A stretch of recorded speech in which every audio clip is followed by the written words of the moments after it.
Hello and welcome to the What's New in iOS 6 webinar presented by John O'Neill Sr. I'm Chris Mogget from Train Signal, and I'd like to take a minute to tell you what to expect in the next hour. First, I'd like to draw your attention to the questions box in your webinar control panel. John will be answering questions today, so please feel free to submit your questions during the presentation. Also, if you have any technical difficulties, let us know in the questions box and we'll do our best to assist you. Today's presentation will be recorded and available to view on our blog. We'll email you the link after the presentation. After you exit the webinar, you'll be prompted to take a short survey. TrainSignal wants to hear from you, so please take a few minutes to complete the survey. If you have any additional comments or feedback, you can email us at webinars@trainsignal.com. And with that, thank you for joining us for today's webinar, and here's John O'Neill Sr. Hello, everyone, and thanks again for joining us. Now, today we're going to be discussing what's new in iOS 6. But first, I want to tell you a little bit about who I am. Of course, my name is John O'Neill Sr., and I'm the Chief Technologist for AwesomeWildStuff.com and AWS Solutions. What I do is I'm a consultant, speaker, educator, and author. I develop courses for Train Signal. I speak at many industry events such as Tech Mentor or the upcoming Live 360 conferences. But what the company does is provide, solutions to many business problems. And I'm going to leave it at that, and we'll get started. So, a little about iOS 6. It was released September 19th, 2012. Okay. It brings with it over 200 new and enhanced features. A lot of these are very small, but some of them are very significant. If you're using iTunes to sync your devices and upgrade them to iOS 6, you will need to use iTunes 10.7. Of course, if you update your device over the air, which was introduced in iOS 5, you don't have to worry about your versions of iTunes. A little interesting fact here is a lot of us were wondering how Apple's data centers would handle the load of so many things hitting them at once, right? Because the iOS 6 was released, iTunes 10.7 was released, and the iPhone 5 were released, all within a very short time frame, as well as some of the new features we're going to discuss, such as shared Photostream and others that all hit the same data centers. Well, Apple was kind of smart. They made a pretty good move, and they spread out the release dates. iTunes 10.7 was released a week before iOS 6, which gave everyone a chance, or many people a chance, to get in, download that update, get it ready on their PC, and then the iOS 6 upgrades hit the data center. They began to download, and then iOS 5 was released, of course, 2 days after iOS 6. One thing I will mention for you enterprise administrators out there, a new version of the ICU or IPCU, the iPhone configuration utility, was released this week to support iOS 6. Okay, and that is version 3.6 and has all the new features. And I'm going to go ahead and give you a quick peek at that here. This is the iPhone configuration utility if you've never seen it before. It's pretty straightforward. It's a free utility from Apple. And you'll notice that it starts to contain things here in the payload that are new to this version, such as the consent message. If I come down here under restrictions, you'll really start seeing some of the new iOS 6 features, such as Passbook. There's also shared photo streams, all those items. Now, remember with the iPhone configuration utility, if you have older versions of iOS that don't use these, they'll simply be ignored. So now let's get back to our presentation here. So let's start out looking at the new features by taking a peek at the App Store and the iTunes app. I'm not talking about iTunes on the PC anymore. I'm talking about it on the device. And it starts out by coming with a completely redesigned look and feel. Bye-bye blue theme. Okay, it's gone the way of the dodo bird, which could be good, could be bad, depending on your opinion. But getting into the meat of the changes, the things that really make the App Store and iTunes better in iOS 6, one of them are the changes to updating. App Store update changes include you're now able to see what's new in an app update without leaving the Updates tab. Okay. You no longer are required to enter your Apple ID password every time you update an app. That was kind of annoying, and you've already installed the app, meaning you've already entered your password. So most people felt that that was redundant. You don't have to do it anymore. And one thing that I really like, in previous versions of iOS, when you would hit update on an app, it would blow you back out to the home screen. And to go do additional updates, you'd have to open up the App Store again and go back to the Updates tab. That no longer happens. You get to see the update progress right on the Update tab instead of being blown out of the app. Also, the search utility in the App Store is redesigned.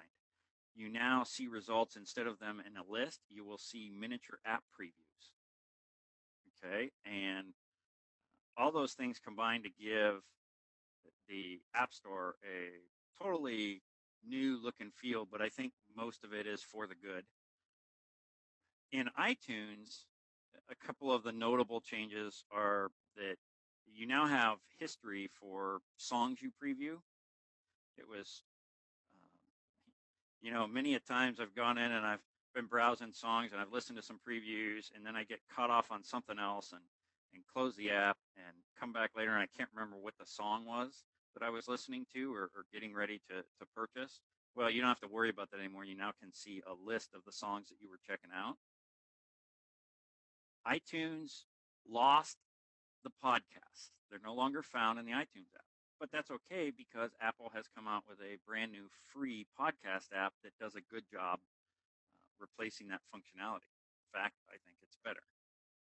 The last thing I'll mention about iTunes, and now we're getting back into the general iTunes discussion on your PC, is if you're a Ping user or subscriber, I'm sorry to tell you it was discontinued as of September 30th or 2012, so 3 more days. Now, I want to go ahead here, and I'm going to give you your first peek at iOS 6. So bear with me as I switch over. Now, because of GoToWebinar and the internet, of course, there may be a little lag between what I'm showing and what you see. So I'm going to try and be slow and methodical. But if you have technical issues, please pop them in the question box and we'll do our best to help you out. So right now, everybody should be seeing the screen of my iPhone 5. And what I want to show you right now are App Store changes. So my App Store is in my folder here. I'm going to go in there and we're going to come over to the Updates tab. And you'll notice that I have a number of apps ready to update. And if I tap them on the Update button, you'll see that the Update button changes to an installing indicator, and you can see progress on the little bar under the app icon. Okay, way nicer than being blown back out to the home screen and having to come in to do each of those others. Now, I know I could always hit the update all, and usually I do, but say you just wanted to update a couple apps and you were waiting on one.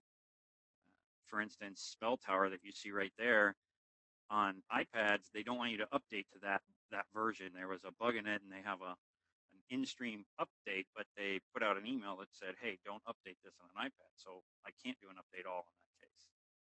Now, as far as search goes, we'll head over to our search tab, and you'll notice that I've already searched for Pulse News, which is a great app that I like for getting all my different types of news for the day.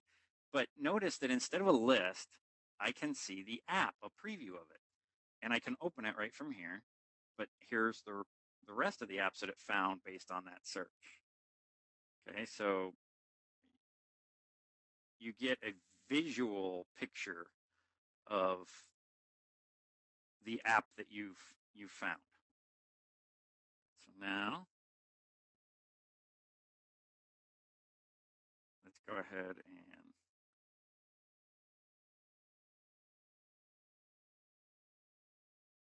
head back to our presentation.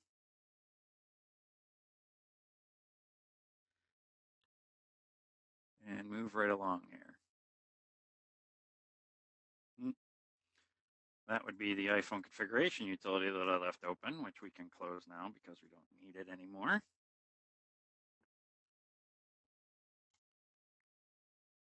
The next thing that I want to talk about is Apple Maps. Many of you have probably heard of the Apple Maps. It's the big news story, especially now around what they have called Mapplegate, if you will. I've seen that a few times in the press. And the skinny here is that Google Maps are out, Apple Maps are in. Now, there's a little bit to discuss here because it's fairly ironic.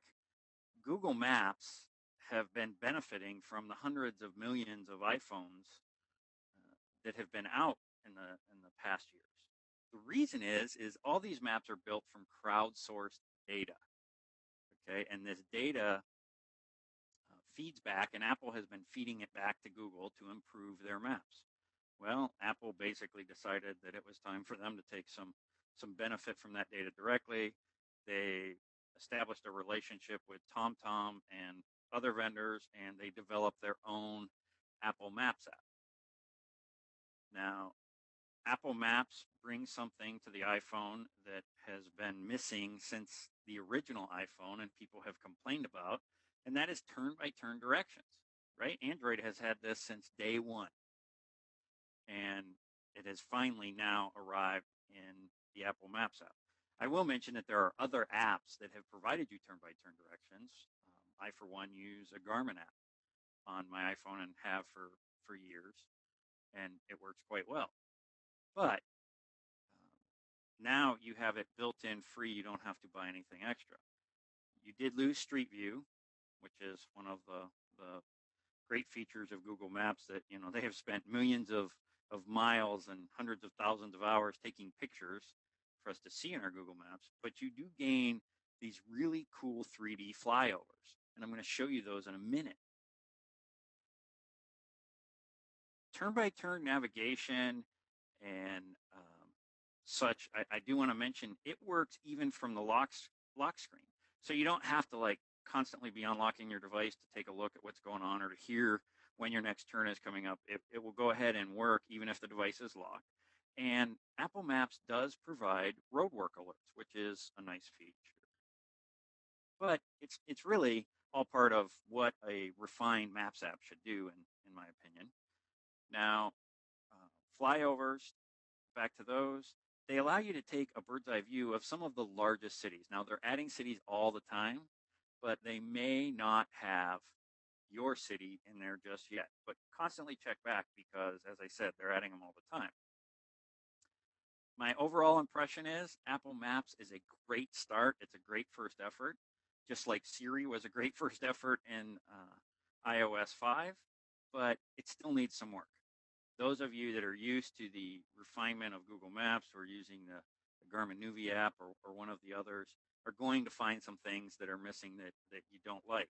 But please check it out because it is useful in its current form, and it will, like all things with Apple, get better as they work on it, and probably pretty fast because the way Maps works is through the cloud. So when they apply updates, you see the benefit of them immediately. Now, let me go ahead and give you a peek on those. I do have a question here, so let me take a look at what that is. Okay, we'll catch that one right at the end.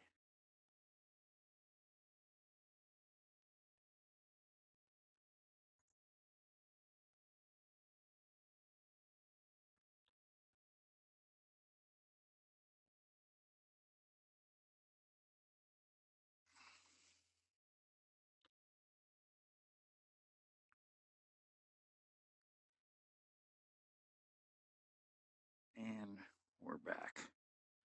So at this point, I'm seeing that there's quite a bit of lag on the video demo, so I'm going to try and go a little bit slower. Hopefully it improves things for everybody. We're back to our main home screen on my iPhone 5 running iOS 6.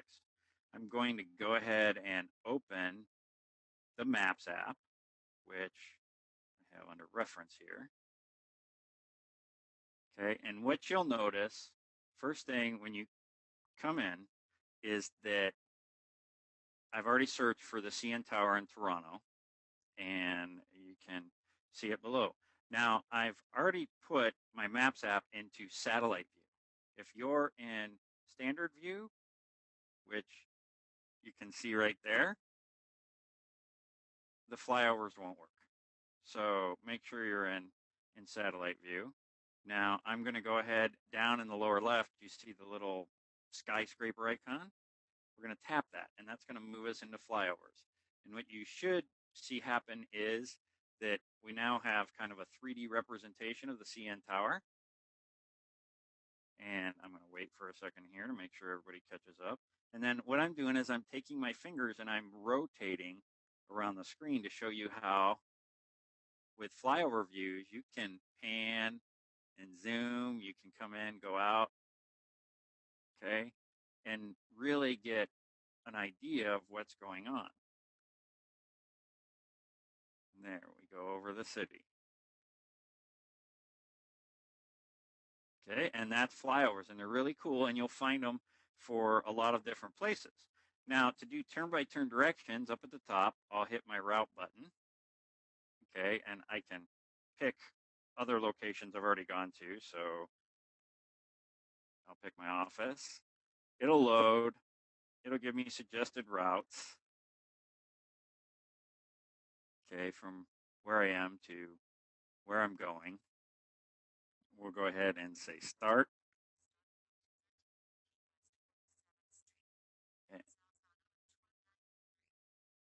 And she's talking to me now and telling me where to go. And as you can see, it's kind of the standard GPS interface.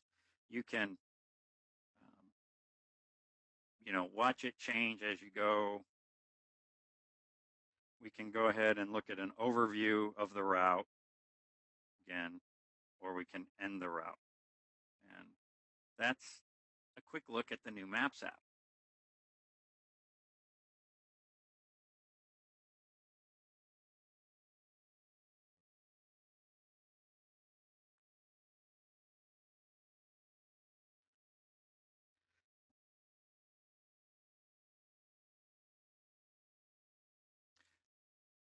So let's take a peek at our questions here. Somebody's asking about the statement about no more podcasts in iTunes. There are still podcasts. Don't worry about that. They haven't done away with podcasts. You need to get the free podcast app from the App Store. It's a pretty quick download, and I think you'll like it. And then I have a question on Apple Maps turn-by-turn audio work with the 4S, and mentioning that it uses Garmin. Now, the why it doesn't work and why you're having problems, of course, some of it is that some problems are related to the data center congestion. I've noticed, like, to get routes sometimes takes a long time right now. That should free up as the congestion goes down. As far as the functionality of the app, all I can say is that like I said, it's a great start, but definitely needs work, and hopefully they will improve a lot of that, including the audio function on the 4S. Is the map real time from the satellite, the picture you see that's there now? No, unfortunately, it is not. And there's no way of knowing how old the data is either. Okay, so now Siri, she's another one of my favorite apps, and she has finally realized some of her potential. Just like I mentioned with Apple Maps in iOS 6, in iOS 5, Siri had great potential, but she was kind of missing some things, right? Well, some of those things have finally come to fruition, one of which it's no longer just on the iPhone or the iPhone 4S as it originally was. You can now find it on the 4S, the 5, the new iPad, the current generation iPad, and the 5th generation iPod Touch. So you can get Siri on a lot of different devices. She does way more than she used to. And by that, I mean she will open apps for you now, get sports scores, find restaurants, get you movie info, and even post to Twitter and Facebook just through your conversations with her. And for those of you that aren't in the United States, Siri Local Search is now coming to you. She launched with iOS 6 in Australia, Canada, France, Germany, Hong Kong, Italy, Mexico, Spain, Switzerland, and the UK. And in the coming month, October, she'll arrive in Japan, South Korea, and Taiwan as far as local search functionality goes. Okay, and so I could sit here and talk for a long time about Siri, or I could just show her to you. And we will go ahead and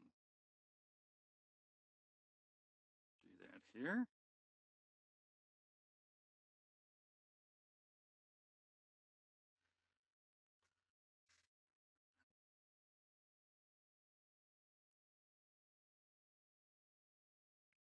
So everyone should be able to see my screen again.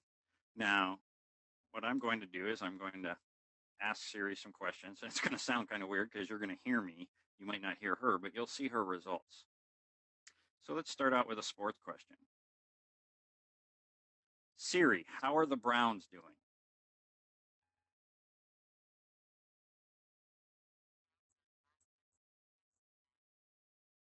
Yeah, no surprise there, but she answered my question. Yeah. Siri, open calculator.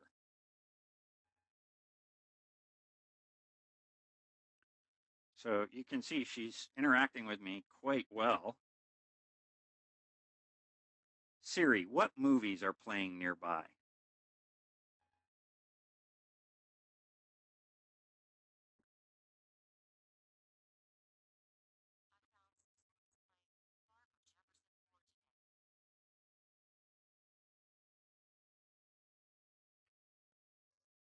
Siri, I'm hungry. What's to eat?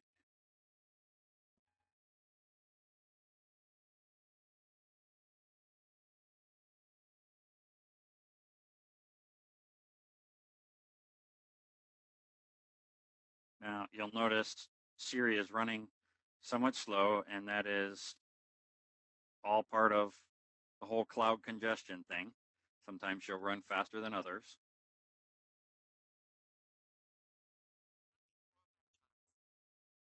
And there you can see she gave me restaurants.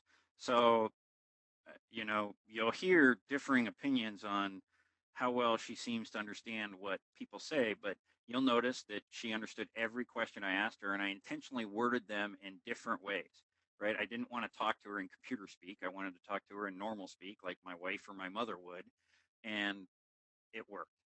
So Siri brings a lot to the table in iOS 6.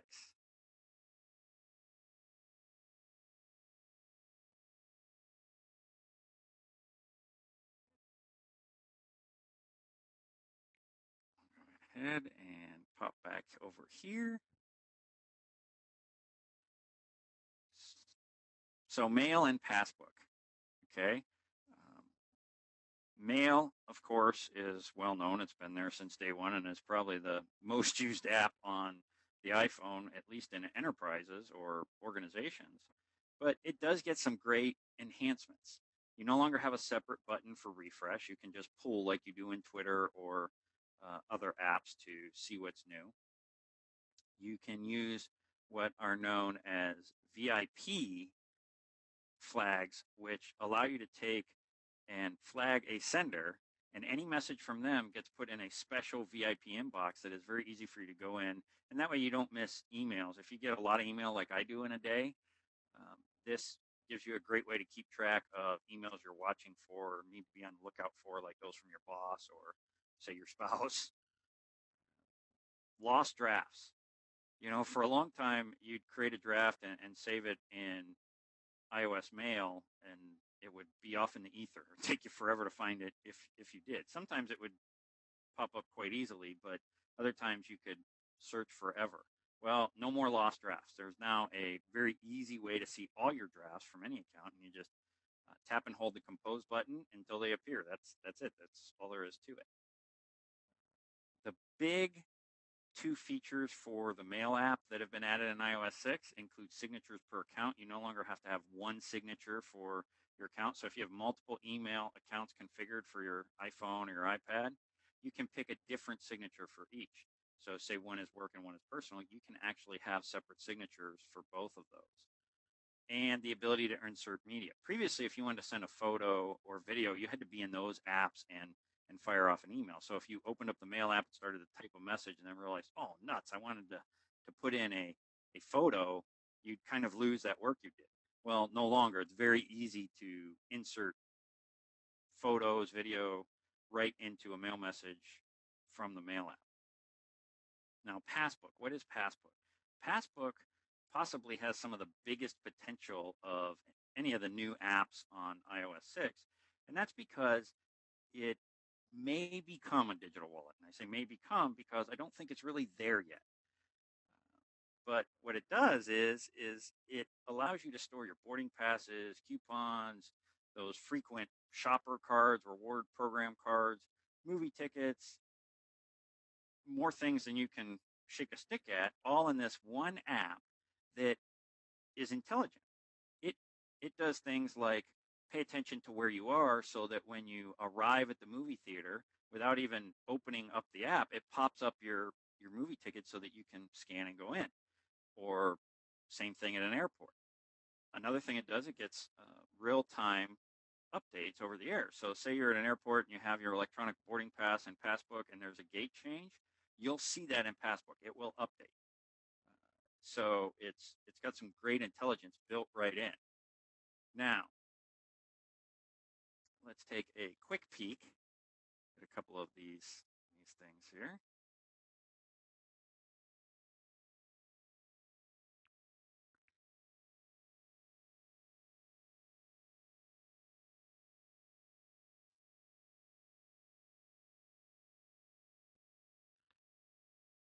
And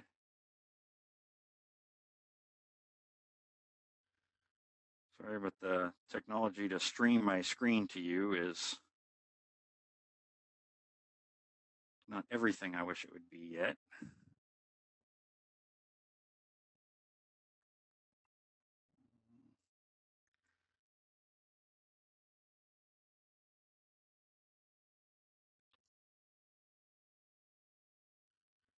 And unfortunately, I'm seeing that we have some problems. So while that's working out, let's see if we can answer a couple more questions. Is it possible to create profiles on the new OS? Like the BlackBerry has different rings for certain profiles.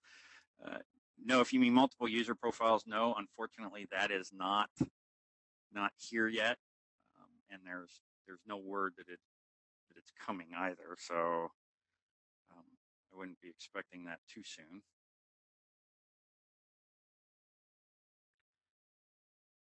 Well, these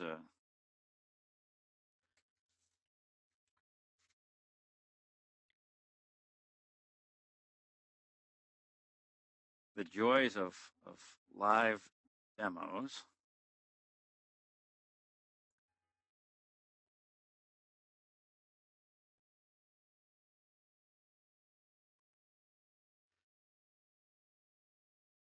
Somebody's asking, what am I using to stream? Yes, I'm using AirServer. It's a great little product, but it does have some quirks, and that's one of the reasons why you'll notice that I turn AirPlay on and I turn it off, because I've noticed that if I leave it playing and the phone locks after a couple seconds, that's when AirServer likes to get kind of mad at me and do what it just did. So, okay, hopefully everybody can see what's going on right now, and we'll go from there. Now, somebody did ask, are there any overwhelming benefits for iPhone 4 users. Much of what I'm seeing here does not apply. Yes, it does. Many of these things will work. Most of these things will work on iPhone 4, such as the mail. So I'll go into mail and I'll show you that to update, we'll now just swipe down here. I'll also show you that, like, to add a VIP. So I'll go into an email here, okay, and you'll see the from. And if I tap the from, there's an option that will come up and ask me if I want to add to VIP. And I'll go ahead and do that. Now, once I've done that, if I back up in my mail and I go to my accounts, and you'll notice I have multiple accounts, notice the VIP inbox. If I go into that, there are all the emails from that sender. And I can add and remove from the VIP as I want. And there's also a special flagged inbox. So if you flag a message, like for later action, say you're connecting to an Exchange account, and you flag that message, it will appear in a flagged inbox. So that's a quick peek at the VIP look. So now we'll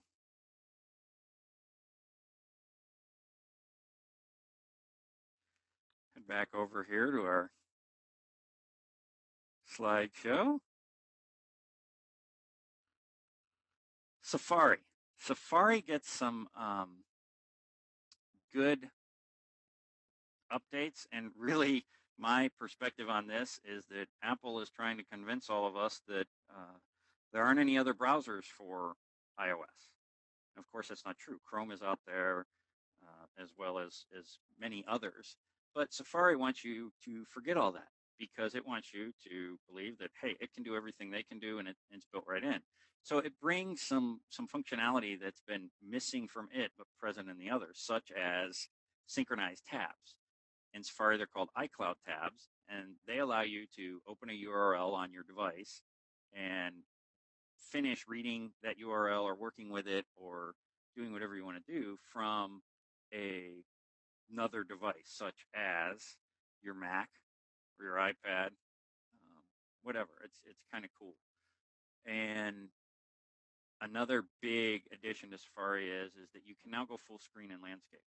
You know, if you would turn an iPhone and try and read a web page, previously, it's not a very big screen. So to clutter it up without being able to go full screen and still having the status bar and everything there made it almost unusable. Well, now you can go full screen. There are also a offline reading list. This is a good one. I always liked the idea of the reading list. The problem was it required me to have a data connection to be able to read any of the things that, you know, I wanted to check out later that I had marked for later. Well, now you can do that offline. So it will be full web pages to boot. You're 30,000 feet in the air. You can still read your web pages and see what you've put in your reading list. You no longer have to have a data connection. Now, let's go ahead and take a peek.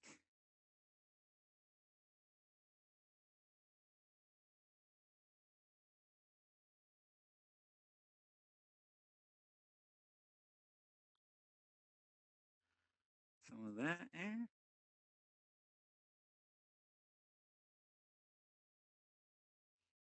And here you go. So on my iPhone 5, if I come in to my Safari app and I'm here, you'll notice that if I come down and I tap my bookmarks, I have an iCloud tabs option. And in there, I can see the tabs that are open on all my different devices. My new iPad, my 4S. Well, that's really a 5. I just haven't changed the name from the restore. And so on. Now, if you're on an iPad, you don't have to get it there. There's actually a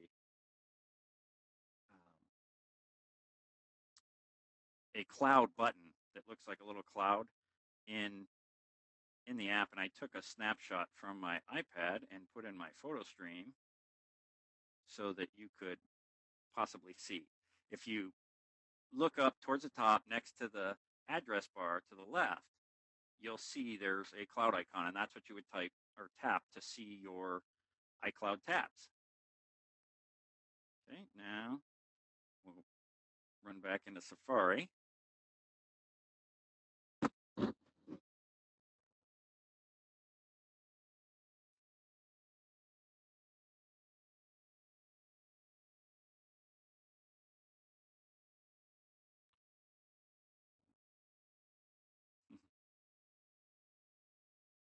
And it looks like we're seeing some lag again.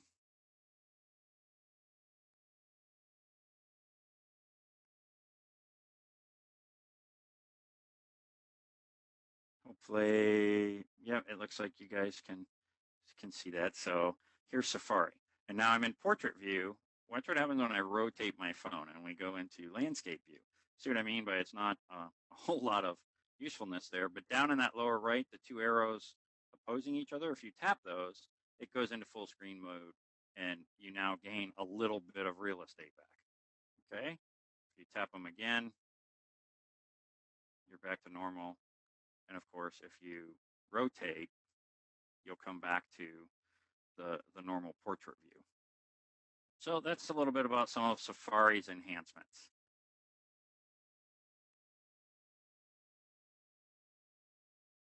Now, the phone app. It finally catches up with the rest of the smartphone world as far as I'm concerned. And what do I mean by that? It has nothing to do with the clearer fonts. They're there, but that's kind of icing on the cake. What it has to really do with are the last two items on the slide. There are now 4 options for responding to calls. Okay, and what that gets into is that no longer are your only options to either answer or decline the call. Okay, you can now reply with a message. This is a common function that a lot of Droid and other users have been enjoying for years. Like I said, it's been present in just about every other smartphone, where you're in a meeting and you can't really pick up the phone, but you want the user to know that, hey, you'll call them back in a little bit. Well, you can respond with a text. It'll decline a call, but it'll send them a text. Now, there are 3 canned messages built in, and then there is also the option for you to create your own custom messages. Along with the added ability to reply with a message, you also get the ability to remind me later.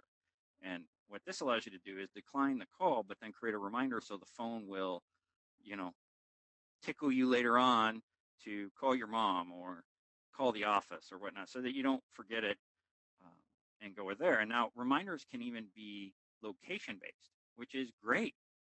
Okay. You can have the phone remind you when you get close to work or when you arrive home or whatever. Now, the one piece of advice I'll give is that you can have all the reminders in the world. If you choose to ignore them, that's on you, and you'll still get in trouble. I know I've been bit by that a couple times. So those are some improvements with the phone app. So do not disturb. This is another one of my favorites in iOS 6 because I've missed this. BlackBerry users have enjoyed this for a long time. And what it really comes down to is that, a lot of us, for lack of a better expression, take our phones to bed with us, right? They sit on the nightstand next to us or whatnot. And we fall asleep, and then every email that comes in or, junk call that comes in wakes us up or disturbs us from our sleep. Now, if you're a rock hard sleeper and, alarms can be going off, the drums can be playing in the next room and you'll sleep through it, then this probably isn't a big deal for you. But if you're a lighter sleeper like I am, this is great because with Do Not Disturb, you can set certain hours that you want your device to shut up and leave you alone. Okay, you can tell it, hey, between midnight and 7, don't bother me. And once you set those hours and turn the device or turn the function on, it will automatically do that. And when Do Not Disturb is working because you'll see a little moon icon in the status bar. So it's easy to tell that, yeah, Do Not Disturb's on. A couple fine points on Do Not Disturb. You can set specific contacts that bypass Do Not Disturb and ring. So, hey, you're waiting for a call from your favorite niece about the birth of their child. So you can set it so that when her phone number calls, it rings the phone. You can also do the old repeat call trick, right? Before the days of caller ID, a lot of people used to do this. Hey, call once, hang up, call back again, and I'll answer on the second time because I'll know it's you. Well, you can tell Do Not Disturb that, hey, if someone from my contacts calls me twice within 3 minutes, ring it through, and it will do that. So it's a pretty cool added feature.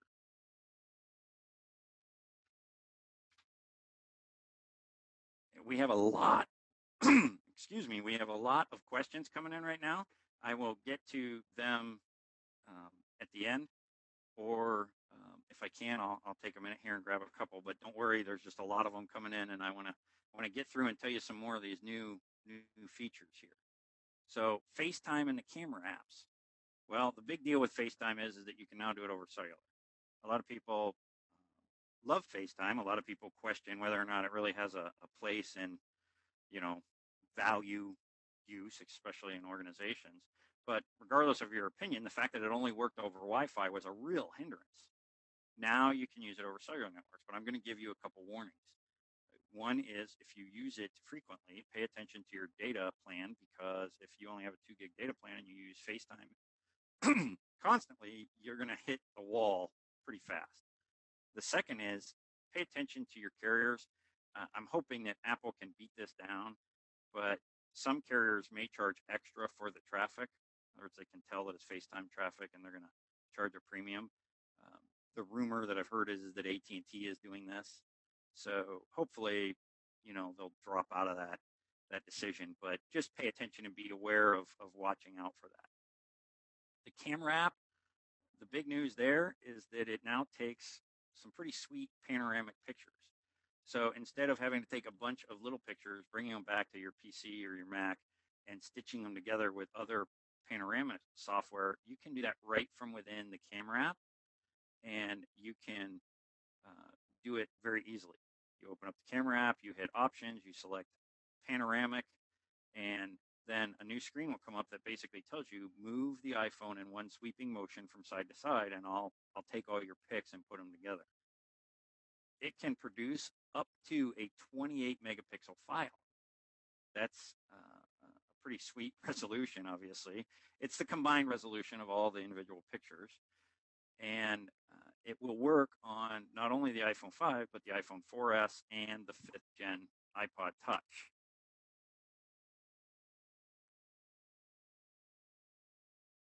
So let's talk a little bit about privacy. Well, privacy is more important than ever. As we put more of our data on our phones and our mobile devices that we carry around with us that, are at a greater risk than ever of falling into somebody's hands, right? Previously, you wouldn't have family documents or bills or whatnot probably walking around in your pocket that could fall out at the mall. But if you do your online banking from your iPad and you have copies of PDF scans of confidential documents, whatever, and you happen to leave it sit somewhere and you don't have a passcode turned on or whatnot, somebody could get right in and look at it. So privacy is more important than ever. And I once heard it said, and I agree with it, that mobility is all about security. So with that, Apple hasn't forgot about that. Apple devices are some of the most secure out there, and or iOS devices. And along with that, with iOS 6 comes a brand new privacy settings category. So if you go into the settings app, you'll see that there is literally a privacy settings category. And within it, you can determine what apps have access to things like your contacts, your calendars, reminders, even your Facebook and Twitter accounts, and more. So it allows you to very easily see what's doing what. And that's important. As far as location services, which are very important to many people, especially if you use the Find My Friends app or Find My iPhone app, those settings are now found in the privacy settings category. So my suggestion is, and always has been, that as far as the location services are, you go in there and take a peek from time to time and see what apps are keeping track of where you are at all times. And also I'll mention that this is where Bluetooth sharing is, so you can go see what apps are sharing data across Bluetooth, because they can share data even if you're not using them. So if you give an app permission to share data on Bluetooth, you could be out of that app for weeks and it is still transmitting data when it's close enough to whatever it wants to transmit to. So that's good to know. Now, Facebook and Photostream. With iOS 6, just like Twitter did in iOS 5, Facebook is now integrated. What this really means isn't that you're doing away with your Facebook app on your iPhone or your iPad. It just means that you can now post to Facebook from all over the place. You can post right from the notification center, from the camera roll, from Safari, the Maps app, and even the App Store if you want to post an app that you're really into. So Facebook integration is pretty tight in iOS 6, just like Twitter became in iOS 5. Now, on to Photostream, because this is a favorite of mine. Photostream is great technology that was introduced with iCloud and allows you to, store your photos in the cloud and share them between all your devices. But I believe right from the get-go that, along with that, they should have given you the ability to share them with others, not just your Apple ID accounts. And they finally get that through the creation of shared photo streams. Shared photo streams allow you to pick who you want to share what with. You can share different photos with different people, right? You can receive comments and likes, good old Facebook type like, on your pics. A big one, you can share with not just iOS or iCloud users. You can share with anybody with a web browser. And I'm going to take a minute and show you that here. The last thing I'll mention about shared photo streams are they're easy to create. You do it right from within the Photos app. And let me take a minute here and show you what I'm talking about. So here's my Internet Explorer browser. And you'll notice I have logged on. And the reason I've already done this is because you'll notice the URL is not a real friendly URL, but it's a URL nonetheless. And anybody with that URL could type in and see this shared photo stream. And what this shared photo stream is one that I've made public. That's my daughter on the links there. And if I scroll down, you'll see there's a picture of my son on the gridiron. So I have a couple pictures in here. Now, you'll notice that we can click on the app and we end up, or click on the picture, and we end up kind of in this browser-based app that lets us run a slideshow where it flips through the pictures. You'll notice the pictures have comments that I added to the shared photo stream. Okay, I have two pictures here, so you'll get dizzy if I let it run too long. But you get the point that I can easily, from my device, share some pictures and make them available to everyone. Now, I could go back, and if I had multiple shared photo streams, I could go to different URLs and see them, all sorts of things. Now that I've shown you the result, let me show you how easy it is to create a shared photo stream. So I'm going back into my iPhone here. Let me get it back over so you can see what's going on. Okay. Now, I am going to go into my Photos app. And you'll see that, and I know I kind of bounced fast, but I wanted to get back to the albums. Here's my albums. So if I go to photo streams on the bottom and I go back to albums, there's the kids photo stream. If I want to add another shared photo stream, I simply hit the plus at the top. I can send it to certain people, or I can make it public, as you'll see by flipping this one little button here, and I can give it a name. And when I do, just call it test, it will just show up in my photo stream list. Now, I can edit a photo stream, or I can look at the contents of the photo stream and modify them. Now, how do I add pictures? Well, it's easy. I come back to my albums, and I'll go into my camera roll, and I'll pick this picture of my youngest daughter. I'm going to slow down because it seems like we have a little bit of lag going on here.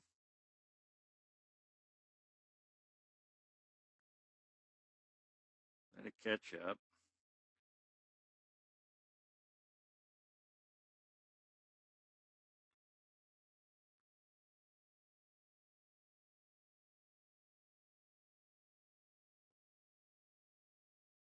There, finally caught up.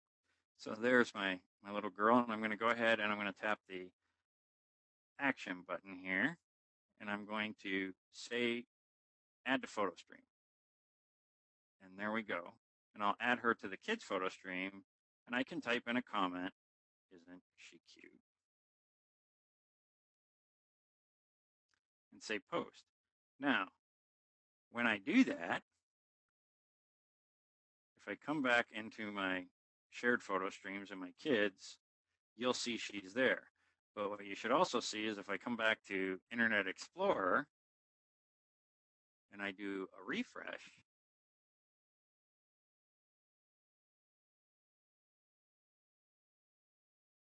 there she is. She's now part of my photo stream. That's it. That's all there is to it. Okay, we're coming pretty close to the end here. Let's talk about some little stuff, if you will. iMessage. iMessage is handy because it allows you to send text messages, of course, across any data connection, not just through your SMS plan from your carrier. But the problem is, in the past, only your iPhone could be reached at its phone number. Your iPads and iPod Touches had to be accessed through an email address, which kind of fragmented the communication experience. Well, now everything is unified. Your phone number is tied to your Apple ID, so someone can reach you using your email address, your phone number, whatnot, on any of your devices.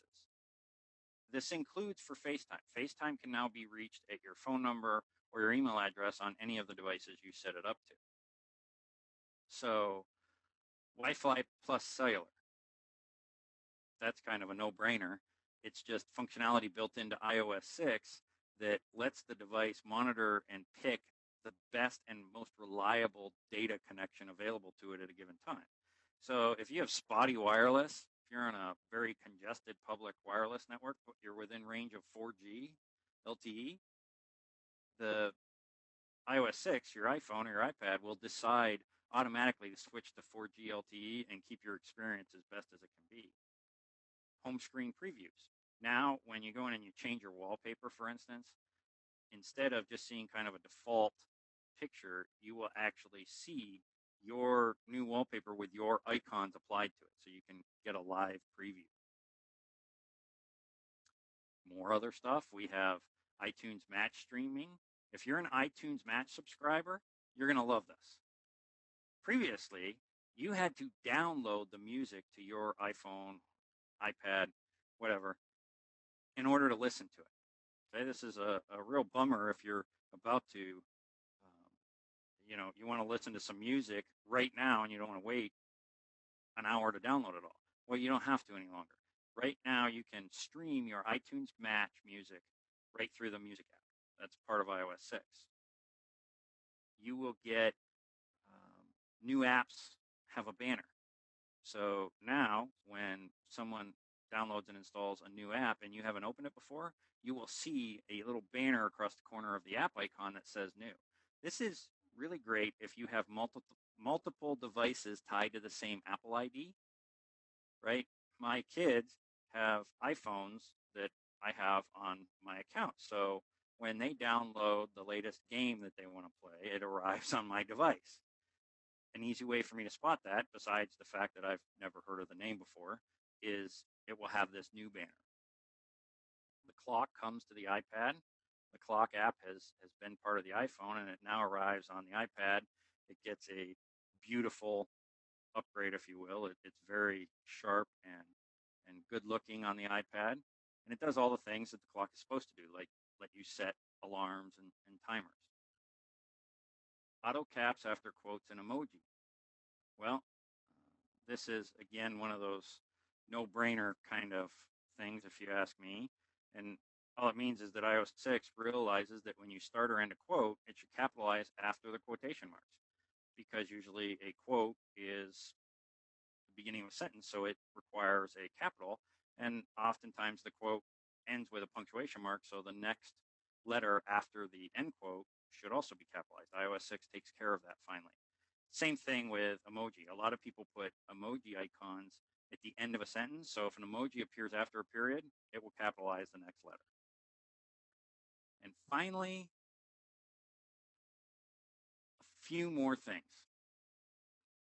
On the topic of emoji, there are a ton of new emoji icons. If you love those little things, you're going to love iOS 6. Now you have all sorts of different icons, including crazy cats and monkeys. There's even a smiling pile of poo, literally. You'll see what I mean if you go in there and look. There are icons to express just about anything you want to. Spotlight search. I love the Spotlight search app, but unfortunately, it would find my app for me, but it didn't tell me where I lost it in all my folders. As you noticed on my device, I have a lot of folders, a lot of apps. So now Spotlight gives you the folder location for the app right next to it when it finds it. The status bar, it has always kind of been stuck on bland black or silver. Now it will change color based on the app. Good example is eBay. eBay will change the status bar to gray. And finally, the Reminders app icon now uses badges to tell you if you have things you've forgotten about, which, when you're like me, that's often. So now I can just glance down at my home screen and see, oh, wow, the Reminders app has a red badge for three things I'm still expected to do. So that's kind of a nice little bump. One thing I do want to mention along these lines is we have just completed a brand new iPads in the Enterprise course. So if you're looking to leverage iOS 6 in your organization, in your workplace, and you want to learn all about how to do that, please check out our new course. It will be released next week. And everything from policies and BYOD to mobile device management and configuration policies are being introduced in this course. So it's a great introductory course to get you up and running and turn the iPad from a consumer product that you deal with when the CEO shows up with it into a very productive tool for your employees and teammates.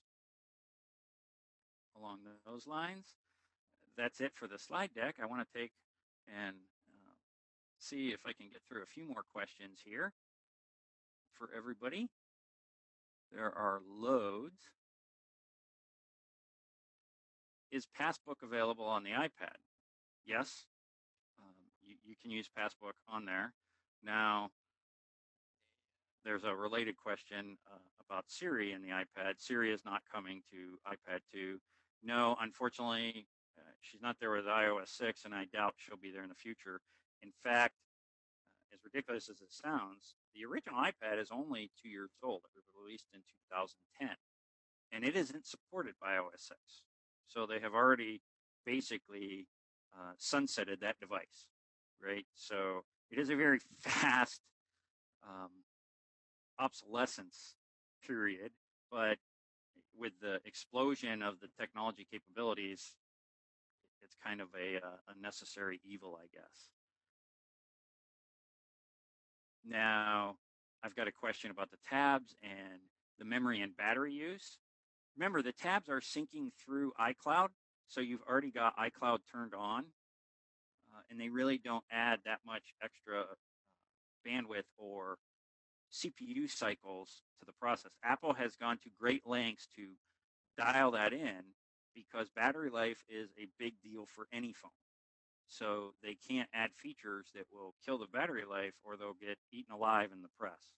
And the battery life on the iPhone 5, for instance, is great. So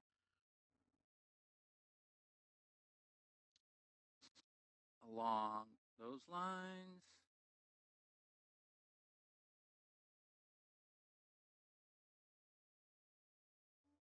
we have a question about the iPad Classic and the use of podcasts in the new iTunes, although I'm not sure what the actual question is. So I'm sorry about that. I don't see the actual question. Well, with that, I realize I've just hit my timer has just gone off to tell me that I've chatted in your ear for about as much time as I've got available to me. So I really appreciate you joining us, and thank you for your time. I hope you found it interesting. I hope you found out a few new features in iOS 6 that maybe you didn't realize were there that sound exciting. And I look forward to our next webinar and seeing all of you again. With that, I'll turn it back over to Chris. Well, that's all the time we have today. Thanks again for attending and for your participation, everyone. As a reminder, today's webinar was recorded and will be available to view at trainsignal.com/blog/webinars. We will also email you the link by the end of this week. And remember, as you leave, please fill out the survey. And when you get a chance, please head over to the trainsignal.com website and take a look at details on our iPads course that will be coming out soon from John O'Neill Sr. You can bookmark that page, and you'll be notified when that course comes out. So everyone have a great day, and thanks for attending.